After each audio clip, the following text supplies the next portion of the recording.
오늘 저는 시편 42편의 말씀을 재료로 해서 너는 하나님께 소망을 두라는 그런 제목으로 설교를 좀 준비를 했습니다. 물론 이 제목은 제가 만든 게 아닙니다. 제가 뭐 더 좋은 제목을 만들었으면 훨씬 더 좋았겠지만 워낙 이 말씀 자체에 있는 표현이 그 메시지를 너무 정확하게 전달해 주고 또 오늘 제가 드리고 싶은 말씀과 일치하기 때문에 그냥 성경에 있는 말씀을 제목으로 가지고 왔습니다. 여기 시편 42편 5절에 보시면은 너는 하나님께 소망을 두라는 단어가 나오지 않습니까? 표현이. 그래서 이 표현을 설교 제목으로 가지고 이 시편 42편과 관련해서 얽힌 이야기를 좀 한번 풀어보려고 합니다. 여러분 날마다 희망찬 삶을 살고 계십니까?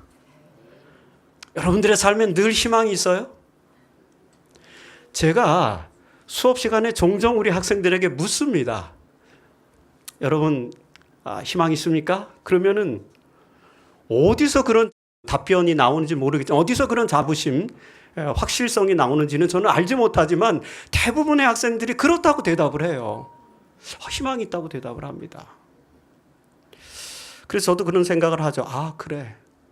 개인이 절망도 있고 또 여러 우여곡절도 있지만 그래도 희망이 없이는 우리가 살 수는 없으니까 개인에게 물어보면 희망이 있다라고 답변하겠지. 그렇죠? 그래서 대부분의 학생들이 오늘 하루 행복하십니까? 희망이 있어요? 여러분들에게도 희망과 비전이 있습니까? 이렇게 물어보면 대부분 긍정적으로 답변을 합니다. 그 다음에 제가 이렇게 묻습니다. 우리 교회에는 희망이 있나요?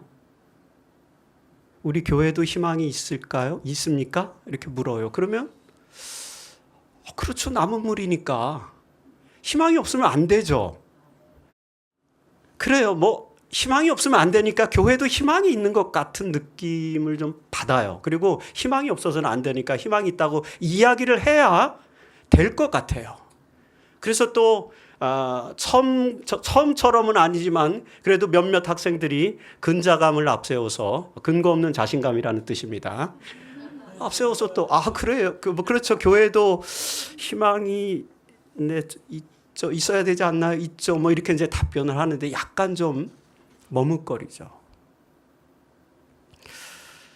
그래서 제가 다시 묻는 것입니다. 생각하는 신앙을 하자는 거예요. 저희가 근자감 말고.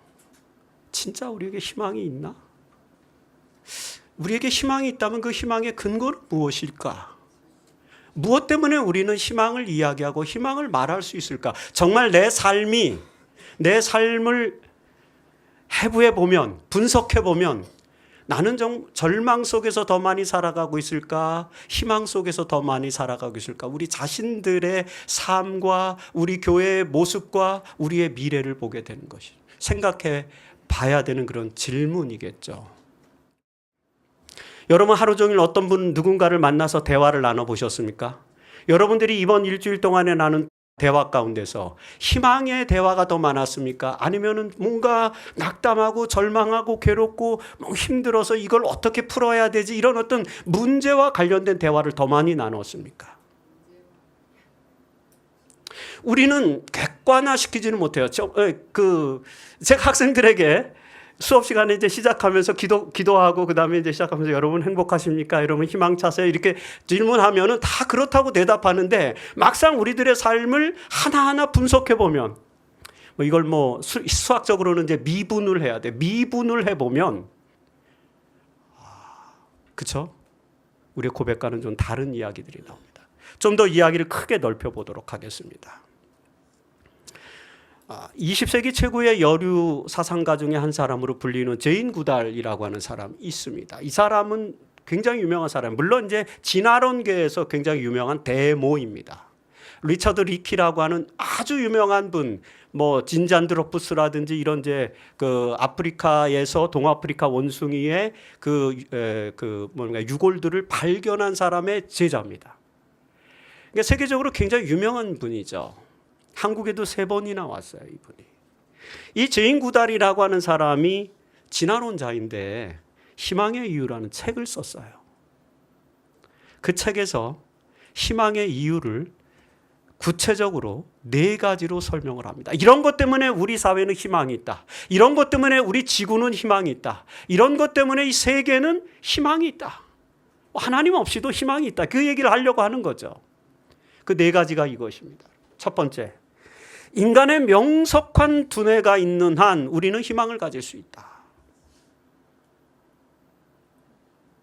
인간이 명석한 두뇌를 가지고 이 세상을 점점 더 희망찬 사회로 만들어 가고 있습니까? 아니면 그래서 유토피아를 만들어 가고 있습니까? 아니면 절망적인 디스토피아의 세계로 가고 있는 것 같습니까? 여러분들이 내면 속에서 답변하실 수 있어요. 아무리 인간이 명석한 두뇌가 있고, 아무리 인간이 뛰어난 재주가 있고, 아무리 4차 산업혁명이 고도화되고 AI가 발달된다 할지라도 과연 그것으로 희망을 이야기하는 이 죄인구달의 이야기가 옳은 이야기일까?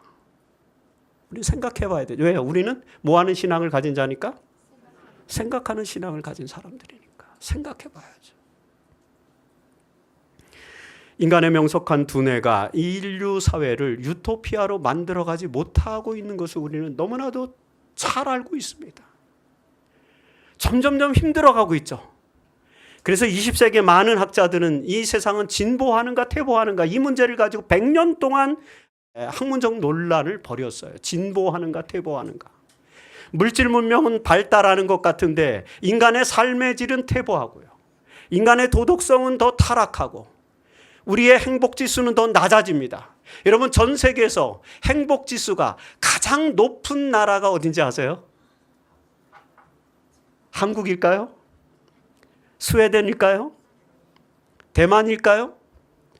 부탄이라는 나라입니다.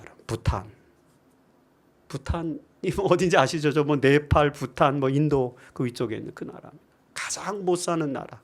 하지만 행복지수는 가장 높은 나라. 그래서 부탄에서는 GDP, GNP 이런 거, 총생산량 이런 거 안 따지고 GNH를 늘 계산합니다. 매년. GNH, 행복 총지수라는 말이에요. 행복 총지수. 행복이 중요하다는 거죠. 인간의 명석한 두뇌가 있는 한 우리는 희망을 가질 수 있다는 죄인구달의 이야기는 좀 나이브한 측면이 있습니다. 둘째, 기회가 도움을 준다면 충분히 회복되는 자연의 놀라운 회복력이 있기 때문에 우리는 희망을 가질 수 있다. 여러분, 우리가 최근 몇 주 동안에 겪었던 이 물난리, 그리고 지금 이 고온 현상으로 인해서 나타난 이 지구온난화, 이게 전부 다 자연이 파괴돼서 일어난 현상들인데, 여러분, 자연이 회복력을 가지고 다시 이 지구 기후변화 문제, 지구온난화 문제를 자연이 스스로 해결할 수 있을까요? 여러분들이 이렇게 쓰레기를 계속해서 많이 버리는데 지구온난화가 해결될 수 있을까요? 자연 스스로의 놀라운 회복력으로? 지금 우리가 안고 있는 가장 심각한 문제는 기후변화 문제입니다. 이 기후변화 문제로 인해서 인간의 모든 생존 문제가 다 걸려있죠. 그래서 여러분, 21세기 들어서서 놀라운 현상이 하나 벌어졌는데 그게 뭐냐면은, 원래 노벨 평화상은 정치가들에게 주는 상이었어요. 왜요? 분쟁을 해결했다든지 아니면 민족 분규를 해결했다든지 전쟁 문제를 해결했다든지 이렇게 정치적인 해법을 가지고 전쟁 문제나 평화 문제를 추구했던 사람들에게 노벨 평화상을 주었는데, 2000년대 들어서서 엘 고어라고 하는 미국의 부통령과 ICPP라고 하는 한 단체가, 환경단체가 노벨 평화상을 받았어요.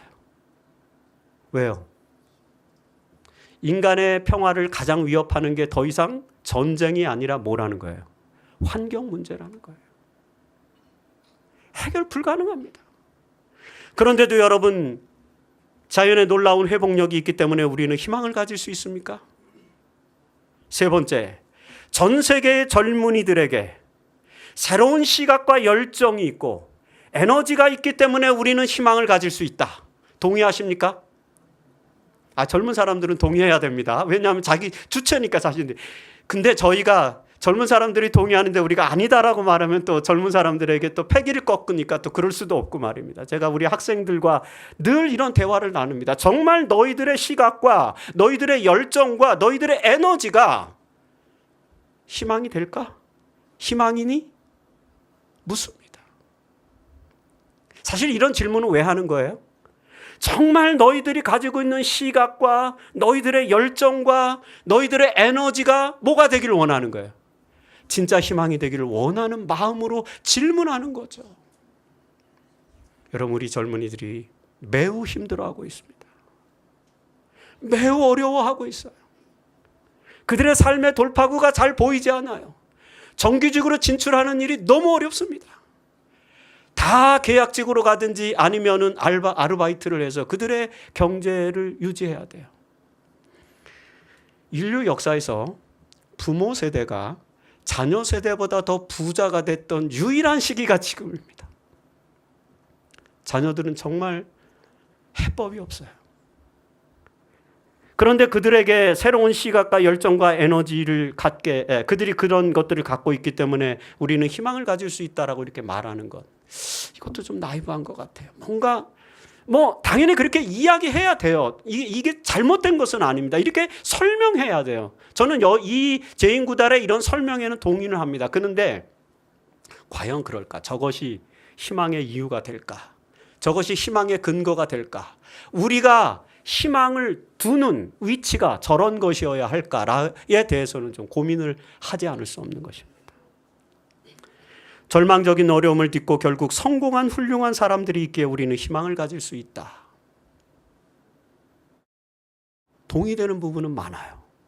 여러분, 어려운 역경을 디뎌내고 불굴의 의지를 가지고 그의 모든 역경을 견뎌낸 그런 사람들의 이야기를 들을 때 여러분 희망이 됩니까?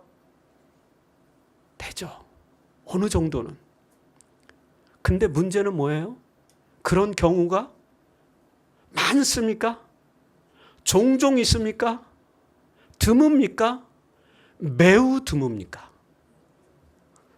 네 번째로 다 선택하시는군요. 제가 설문조사하는 겁니다. 네, 매우 드뭅니다. 그런 상황이 있긴 있죠.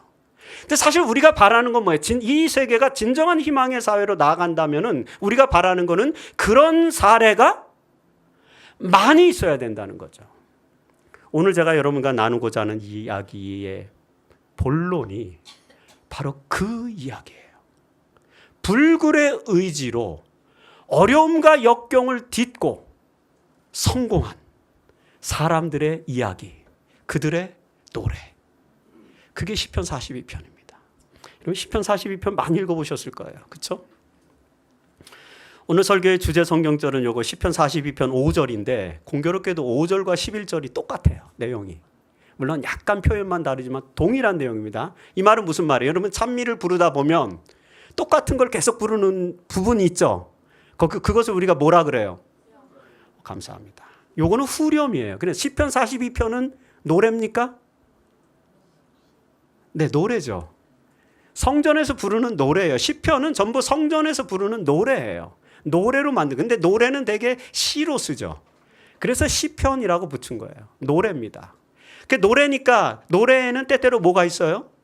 후렴이 있죠. 요 후렴입니다. 시편 42편의 후렴인데, 그러니까 시편 42편은 몇 절로 이루어져 있어요? 두 개의 프레이즈로 이루어지고 두 개.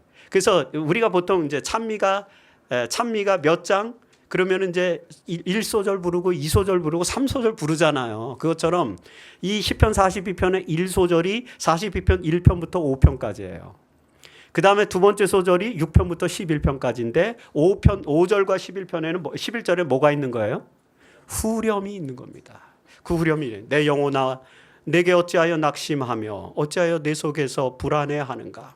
너는 하나님께 소망을 두라. 그가 나타나 도우심으로 말미암아 내가 여전히 찬송하리로다. 자, 지금 왜 아멘 하셨습니까? 그냥 생각하는 신앙을 갖고 계신 우리 진리의 뿔교회 성도 여러분들은 분명히 생각하고 아멘 하셨을 거예요. 그렇죠? 이게 왜 아멘이죠? 자, 근데 이 지금 노래를 만든 사람은 지금 어떤 심리적 상태에 있죠? 낙심하고 불안해하고 있습니다. 낙심하고 불안한 중에 있어요. 그래서 여러분들이 지금 시편 42편의 내용을 정말 마음속으로 깊이 그거를 체험하면서 이 말씀을 읽으려면은 여러분들이 어떤 거에 공감해야 돼요? 우선 여기 하나님께 소망을 두라, 찬송하라, 도우심으로 이런 뒷부분에 나오는 그런 결론적인 이야기 말고 지금 이 시편을 기록한 이 기자의 심리 상태에 대해서 여러분들이 공감해야 되는 것입니다. 그들은 지금 그들이 아니라 한 사람이 지은 시인데 낙심하며 불안해하고 있는 것입니다. 물론 한 사람이 지었지만 이 정황을 이제 우리가 역사적 정황을 이제 제가 말씀드리면은 이게 한 사람의 이야기가 아니다라는 것을 여러분 또 금방 알 수 있습니다. 여러분, 이 시편이 다른 시편과 좀 다른 이유가 있어요. 왜냐하면 이 시편의 저자는 다윗이 아니에요. 여러분들이 성경 갖고 계신 분들은 시편 42편을 이렇게 펼쳐보시기 바랍니다. 그럼 거기 저자가 누구라고 나옵니까? 고라의 자손, 고라 자손의 마스길 이렇게 돼 있죠. 이 마스길이라는 건 도대체 여러분 성경 많이 읽어보셨잖아요. 고라 자손의 마스길, 고라 자손까지는 잘 이해가 되는데 마스길 그럼 이해가 안 돼. 이거 뭐죠? 네, 고라 자손이 쓴 교훈적인 시 그런 뜻입니다. 그러니까 마스길은 무슨 뜻이에요? 교훈시, 교훈적인 시, 명상적인 시 그런 뜻이에요. 그러니까 이 고라 자손이 지금 자기의 상태를 두고 고민하고 명상하면서 그래 나처럼 이런 고난과 낙담 속에 처해 있는 사람들에게 위로의 시를 노래를 하나 만들어야 되겠다라고 생각하고 쓴 시예요. 자기가 지금 고난과 낙담과 고난 중에 있는 거예요. 불안함 중에 있는 거죠. 그런 상황 중에서 있는 사람들에게 공감해 주면서 그들에게 교훈적인 시를 하나 써야 되겠다라고 생각해서 쓴 시가 시편 42편이죠. 근데 여러분들은 시편 42편에 너무나 친숙해. 왜냐하면 여기에 노래가 이 시편 42편에서 가스펠송, CCM이 몇 개가 만들어졌어요. 찬미가 되게 많이 만들어졌어요. 많은 찬미를 만드는 사람들이 시편 42편의 말씀이 너무 주옥같이 아름다우니까 이 시를 그대로 가져와서 뭐를 하는 거예요?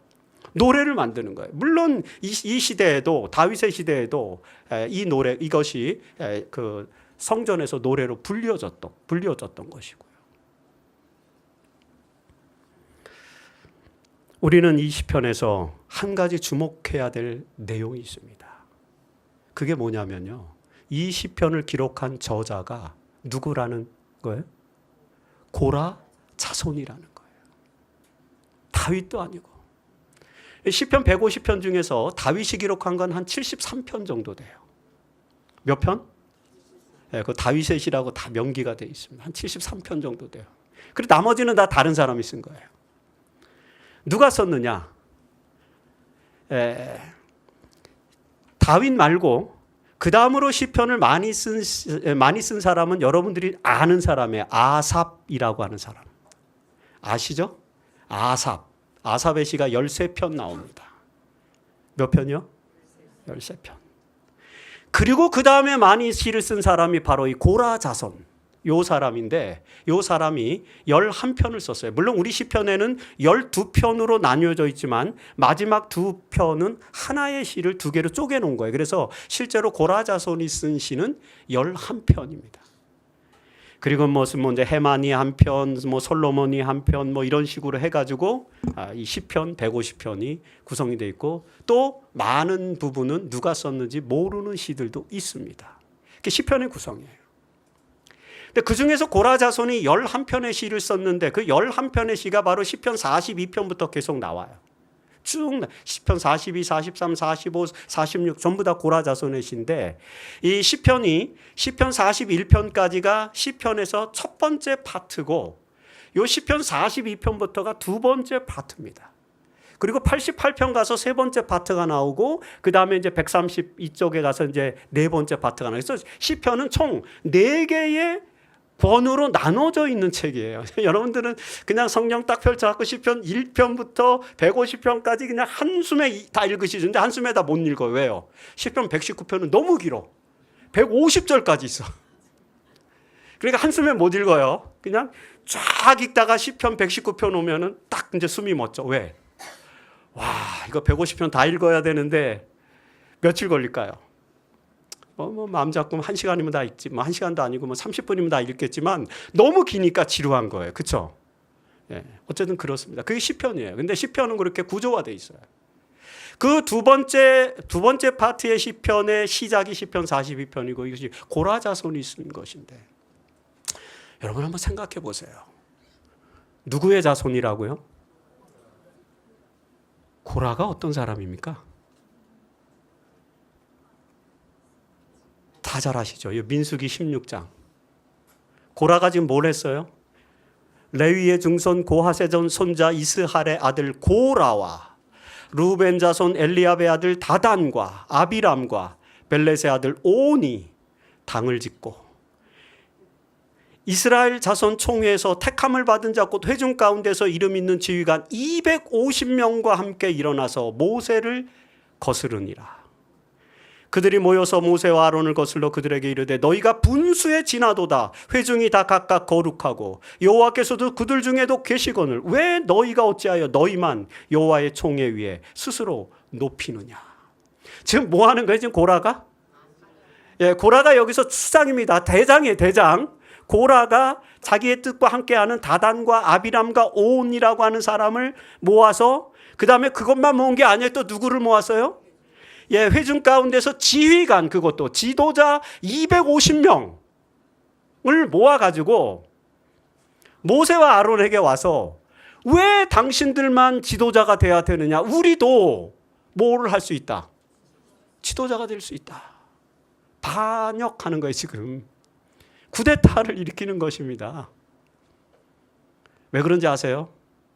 고라는요, 혈통상 모세와 아론의 직계 사촌이었어요. 형제예요, 형제. 그러니까 뭐 혈통으로 따지면 성골이죠. 진골도 아니고 성골이에요. 충분히 뭐가 될 만한 사람이에요. 고라는 지도자가 될 만한 사람. 또 하나님께서 그 고라에게 지도력을 주셨을까요? 안 주셨을까요?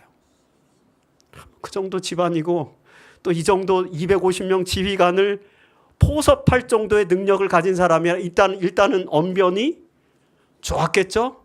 그 다음에 나름대로 논리가 있었겠죠. 사람들에게 영향력도 있었고 설득력도 있었고 뭐 그 정도면 지도자가 돼도 되지 않나요? 하나님은 그것까지만 보시는 게 아니죠. 플러스 또 뭘 봐야 돼? 그게 뭘까요? 제가 생각할 때는 바로 이 생각하는 신앙입니다. 이게 있어야 돼요. 생각하는 신앙이 있어야 돼요. 근데 고라와 다단과 아비람과 오는 뭐가 결여된 거예요? 다 갖췄지만 생각하는 신앙은 결여됐던 것 같아요. 그래서 잘못 생각한 거죠. 자, 여러분 이 사건은 굉장히 잘 아시는 사건인데 나중에 이 사람들이 어떻게 돼요? 예, 땅이 갈라져서 그 땅 속에 다 이제 함몰되고 그래 다 죽잖아요. 심판을 받죠. 근데 여러분 이 이야기는요. 계시록 12장의 이야기와 거의 판박이에요. 계시록 12장 7절로 9절에 보면은 누가 반역하는 이야기가 나오죠? 사탄이. 뭐 여러분 되게 루스벨이라고 그렇게 알고 계신데 루스벨은 이제 그 아침의 아들 계명성이라는 단어에서 온 단어인데 사실은 그건 이름은 아니에요. 계명성이라는 명사입니다. 고유명사가 아니고 그냥 계명성이라는 명사. 근데 그거를 이 라틴어 성경을 만드는 사람들이 벌게이트 성경을 만들면서 마치 사탄의 이름처럼 썼어요. 그래서 그게 이제 킹제임스 버전에 사탄의 이름으로 들어와서 사탄의 이름으로 알려졌지만 사실은 루스벨은 루시퍼 이거는 사탄의 이름이 아닙니다. 그냥 아침의 아들 계명성이라는 뜻이에요. 새벽별 그런 뜻입니다. 그래서 우리가 성경에서 발견할 수 있는 이 마귀의 이름 사탄 정도가 이제 대표적인 이름입니다. 뭐 사탄도 유혹자, 꾀는 자, 뭐 이런 이름을 가진 거니까 어쨌든 그 사탄이 자, 하늘에서 지위가 있었어요, 없었어요? 천사장이었어요. 그렇죠? 굉장한 지위를 갖고 능력이 있었어요? 영향력이 있었어요? 하나님께로부터 은총을 받은 사람이에요? 충분히 지도자가 될 수 있던 사람이에요? 아니, 그는 이미 지도자가 됐었죠. 그런데 그가 한 가지 부족했어요. 뭐가 부족했죠? 생각하는 신앙이 부족했어요. 그래서 하나님께 충성하지 못하고 하나님께 반역하잖아요. 그 미가엘의 그 성자 하나님의 지위를 탐내서 반역을 해서 결과적으로는 그가 반역할 때에 자기 혼자 반역하지 않고 또 어떻게 해요? 천사 중에 3분의 1을 또 유혹하는데 성공해요, 안 해요? 지금 고라와 똑같죠? 다 자격 갖추고 있고요. 충분히 지도자가 될 만하고 또 하나님께서 실질적으로 상당한 지위의 지도자로 삼아 주셨고 모세와 아론의 형제였고, 그런데 그가 부족한 생각하는 신앙의 부족으로 인해서 타락하게 되고 결국에는 250명의 지휘관들을 포섭하고 그리고 반역하고 결국에는 어떻게 됐어요? 땅속에 묻혀서 죽었는데 사탄과 그의 천사들도 어떻게 했다고요? 땅으로 내어 쫓겼잖아요. 같은 구조죠. 문학적으로 동일한 구조입니다. 그래서 이 민수기 16장은 역사적 사건의 기록이고 그 다음에 요한계시록 12장은 문학적 기록인데 묵시문학이라고 우리가 계시록과 다니엘은 묵시문학이라고 말합니다. 묵시문학, 문학적 기록인데 그 문학적 기록이 바로 민수기 16장의 이야기와 동일한 서사 구조를 갖고 있는 그런 모습을 보게 되는 것입니다. 그렇게 죽었어요. 그런데 여러분, 그 일로 인해서 이 고라와 그 무리들, 그 250명의 지휘관들 정도만 죽은 게 아니라 그 뒤로 전염병이 돌아서 14,700명이 죽었어요. 엄청난 사건입니다. 그렇죠? 대단한 사건. 이게 언제 있었던 일입니까? 출애굽 과정에서. 자, 그들이 출애굽하는 동안 그리고 출애굽 이후에 가나안 땅에 정착해서 땅을 분배받는 동안 여러분, 고라의 자손들은 어떤 대우를 받았을까요? 그게 오늘 시편 42편을 이해하는 핵심 배경입니다. 자, 근데 여기 재밌는 표현이 있어요. 민수기 16장 32절에 보면은요, 땅이 그 입을 열어서 그들과 그들의 집과 고라에게 속한 모든 사람과 그들의 재물을 삼키며 이렇게 돼 있거든요. 그럼 우리 상식적으로 이거 틀림없이 고라의 가족들은 다 어떻게 됐을 거다, 죽었을 거다 이렇게 생각할 수 있어요. 지금 표현이 그렇잖아요, 그렇죠? 그들의 집과 고라의 집, 그 다음에 다단의 집, 아비람의 집 다 죽었을 것으로 우리는 미루어 짐작할 수 있잖아요. 그런데 여기 민수기 26장 11절에 보면은요, 이런 표현이 나와요. 고라의 아들들은 죽지 아니하였더라. 이거 좀 절묘하네요. 여러분, 성경을 읽어서 이 민수기 16장만 놓고 보면은 고라의 자손들도 다 죽었을 것 같은데 한참 지나서 민수기 26장, 한 10장 정도 지나서 민수기 26장을 읽어보니까 거기 옛날 이야기를 다시 이제 이렇게 서술하는데 그 역사적 서술을 쭉 하면서 뭐라고 말하냐면 고라의 아들들은 죽지 아니하였더라. 그래서 여러분, 학자들이 고민을 해요. 어떻게 안 죽었을까? 고라의 아들들은. 왜 안 죽었을까요? 네? 감사합니다. 그 이야기를 좀 하겠습니다. 자, 그래서 학자들이 출애굽기 34장 7절과 에스겔 18장 20절을 비교합니다. 출애굽기 34장 7절에는 뭐라고 됐냐면 아버지의 악행을 자손 3, 4대까지 보응하리라 이렇게 돼 있어요. 아버지의 악행을 어떻게 한다고요? 자손 3, 4대까지. 여러분 이거 다 아시잖아요, 이 귀절. 인자를 1000대까지 베풀고, 그쵸? 저 착한 일을 한 조상들에게는 인자를 그 1000대까지 베풀지만, 그래서 악과 가실과 죄를 용서하지만, 그러나 벌을 면제하지는 아니하고 아버지의 악행을 자손 3, 4대까지 보응하겠다. 이 말은 마치 연좌제처럼 들리는 말이에요. 아버지의 죄 때문에 누가 보응을 받는 거예요? 자녀들도 그것도 몇 대 손까지? 4대 손까지 말입니다. 너무 잔인하지 않아요? 4대 손까지? 뭐 우리 문화에서도 뭐 연제자가 딱 그 다음 때까지지 뭐 그 다음 때까지는 아니잖아요. 이렇게 보이는데 사실은 그것은 아닙니다. 이 말은 무슨 말이냐면 아버지가 악행을 하면 그의 자손들과 후손들에게 영향을 미친다는 얘기예요. 그것 때문에 자녀들과 3, 4대손이 보응을 받고 죽는다는 이야기는 절대로 아닙니다. 문장을 여러분들이 다시 읽어보시면 됩니다. 여기 에스겔서 18장 20절에 그래서 에스겔은 이렇게 기록하죠. 범죄하는 그 영혼은 죽을지라 아들은 아버지의 죄악을 담당하지 아니할 것이요.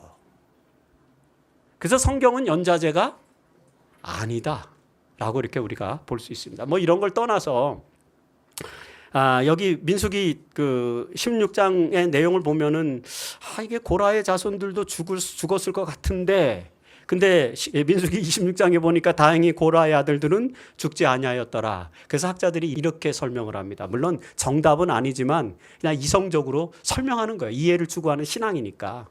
아마 고라가 반역할 당시에 그의 자녀들은 굉장히 어렸을 것이다. 이렇게. 어린아이였을 것이다. 그래서 그들은 다행히 뭐에는 피해 갔어요? 죽음은 피해 갔어요. 근데 여러분, 죽음을 피해 갔다고 해서 그의 아버지의 반역의 이야기로 인해서 그의 집안에 미치는 영향이 없었을까요? 대단히 많았죠. 아마 모르긴 해도 고라의 자손들은 굉장히 어려운 삶을 살았을 거예요. 주위 사람들이 손가락질했을 거예요. 야, 너희 아버지 모세와 아론에게 반역한 집안, 뭐 반역자 집안 막 이렇게 했을까요, 안 했을까요? 안 하면 좋은데 참 인간은 이상해요. 꼭 그걸 안 해야 되는데 해요, 안 해요? 여러분 경험 많이 해보셨나 보네요. 안 하면 좋은데 꼭 그렇게 하더라고요. 여러분은 그렇게 안 하시잖아요. 생각하는 신앙이니까. 그렇죠? 우리는 생각하는 신앙을 가진 자들이니까 절대로 그렇게 안 합니다. 근데 세상 사람들은 꼭 그걸 하더라고요. 그것도 우리가 경험을 하고요. 고라의 자손들도 그런 손가락질을 받았을까요? 안 받았을까요? 답변이 별로 없으시네요. 그렇게 됐을 것 같아요. 여기 민수기 27장 3절에 보면 한 이야기가 나오는데 이 이야기의 배경을 뜯어놓고 보면 그런 분위기를 우리가 감지할 수 있는 이 이야기는 여러분들이 잘 아시는 슬로브앗의 딸들의 이야기예요.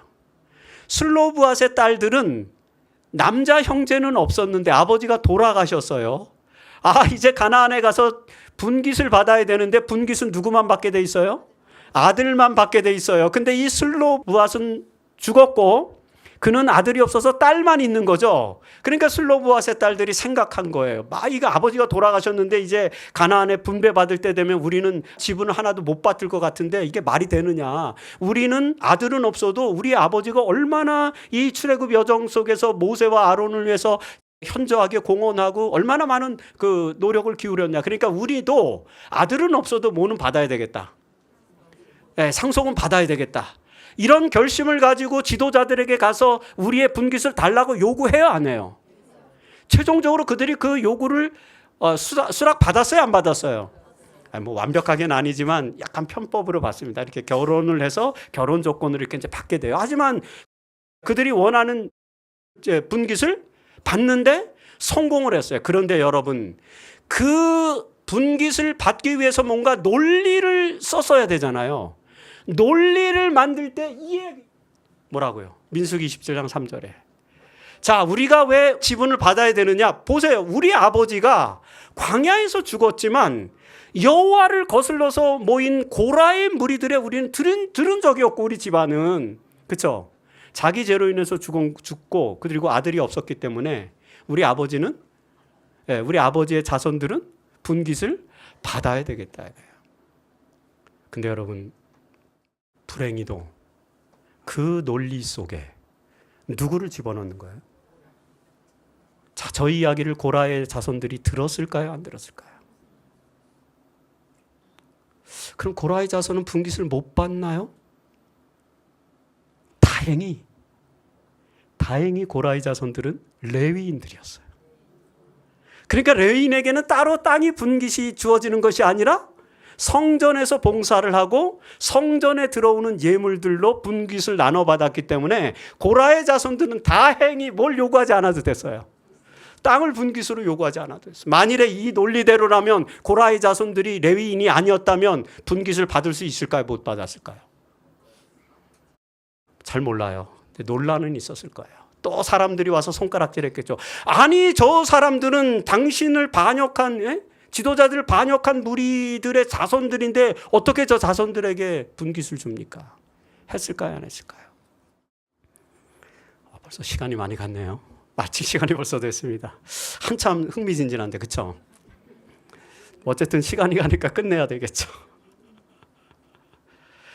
그런데 여러분 그 어려운 중에도 고라의 자손들은 최선을 다해요. 한 번도 생각하는 믿음을 버리지 않았어요. 감사하죠. 사실 웬만하면 그 정도면은 엇나가는 그 자식들도 있고 뭐 후손들도 뭐 우리 아버지 때문에 우리가 이렇게 됐다고 하소연하면서 한탄하면서 이렇게 엇나갈 수 있잖아요. 그런데 여러분 그 이후에 성경에 등장하는 이 고라 자손의 이야기들을 하나하나 찾아보면 한 몇 개 나와, 한 4-5번 나오는데 한결같이 하나님의 성전에서 봉사하는 자들도 다 나와요. 고라의 자손들이. 뭐 여기 보면은 헤만은 그앗 자손이었고 그앗은 고라의 할아버지였으니까 이 헤만은 고라의 후손이었는데 여호와의 성전에서 찬송하는 직분을 맡은 자가 되었고요.